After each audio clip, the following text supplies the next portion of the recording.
guys, magta-try po ako ng mamit sa Grow a Garden. Sorry po, hindi po ako naka-vlog ng matagal. Na po, mag-search na po tayo.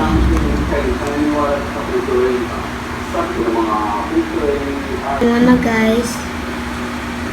5 Roblox Grow a Garden myths you don't know about. Myth 1, mushroom under the map. Ito po, yung itatry natin. So guys, hanapin po muna natin yung mushroom under the map.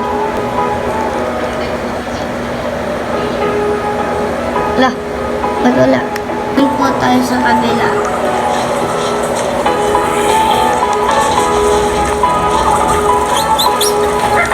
Wala po kasi ang creeper.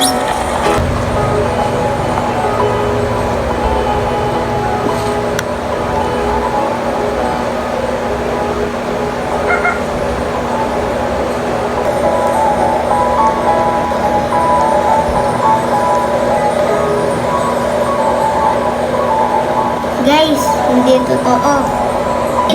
Busted, guys. 2. Use the shovel. Move the plant. Unequip it. Boom. Infinite stacking.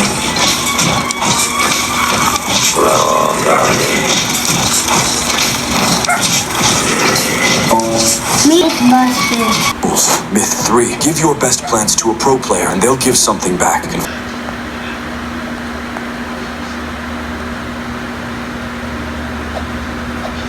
Busted, guys. Myth 4. Falling out of the map while opening a seed pack boosts your luck. Busted.